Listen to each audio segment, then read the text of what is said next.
Hey, we're back with another video. It's 5:14 p.m. Oh, whoops, 5:15 p.m. Just turned 5:15, and I'm doing a video and September 26th, and it's Thursday afternoon. So anyway, I was thinking this is not necessarily bashing my perps. I know you guys probably love it when I talk shit about my perps, especially if you know that. And I'm sure many of the people who live in this community and some of the people may have been on Facebook or whatever, saw this whole thing start and unfold while I was unaware of what was really going on, you know. So they know who the main perps are, and all of this is starting to wrap up and come to a conclusion. So anyway, yesterday I did a video called Sinners, and the other one I don't remember the other name, whatever. But anyway, I was wondering about that term, you know, come to Jesus, because every time I've heard that, it's always seemed like it was some sort of threat, you know. And I've heard people use it, you know, loosely. They'll say it like, well, we're just going to have, she and I are going to have a come to Jesus meeting. And it always seems like it was a form of bullying. So when I was talking about that yesterday, I really did not know what the definition of it really was. I mean, or where the origins came from, the meaning or whatever. But it kind of, I looked it up. I just kind of Googled it, right? And this is, what is it called? This is called Urban Dictionary. And then here's the terminology. I mean, here's the definition. A come to Jesus meeting, a time when a polite ultimatum is given, generally followed by a less polite ultimatum, then a threat or final option. This is a Texas or Southerner definition. Usually followed by a parental spanking if issued to a child, or ass kicking if mentioned by a Texan. Yeah, this is urban, all right. Anyway, other uses include interventions and family/business meetings. So then it gives an example. It says, sir, this is your only option. If you do not want to do this, then you can come down here and we will have a come to Jesus meeting. So yeah, it is kind of, I was correct when I thought that, or assumed that it was something that was kind of based on a threat, you know.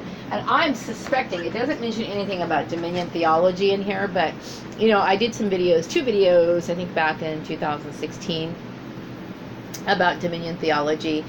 There are some people in Christian denominations who believe that they should have full domination of governments, institutions of all kinds, you know. So this kind of falls in line with it, you know, where people get bullied by these particular Christian denominations. Now, I would say that, you know, this is not a Christian or Bible-based suggestion or anything that Jesus himself would do, but it is the idea of certain religious groups or sects who decide to get a little bit power hungry or whatever. Some people who like, there are some Christians here in this community and in other places who consider themselves Christian, but they would never go to these sort of extremes. Some people live in a very marginalized manner, and they can get kind of, they can hear things and do things, and it can become distorted in their mind, and it makes them power hungry, and then they start doing stuff like this. And this can evolve into, you know, group herd mentality, and it can obviously, you know, come down to people getting excluded, people getting targeted, this sort of thing. So I thought this was interesting. So I just kind of wanted to follow up on that video. Now, I'm always interested in knowing the origins of things, you know, because we say things all the time, and but we don't really understand what they mean, you know. But that particular term or that phrase or whatever has always struck me as something negative, you know. And like I said, I have nothing against Jesus at all, okay? I think Jesus is a great model to follow and try to model our lives after. Jesus, of course, was known to be a very wise, spiritual person, very loving, forgiving, understanding, you know, person, sacrificing, healing, whatever. So my issue is not with Jesus. My issue is with people who misuse or twist or distort things for their own personal gain, and that was my biggest issue. Okay, so when people, you know, talk to me and they, or I'm not talking about religion ever again to anybody. Okay, unless of course, you know, like you're within my close circle and I can really share my feelings or whatever.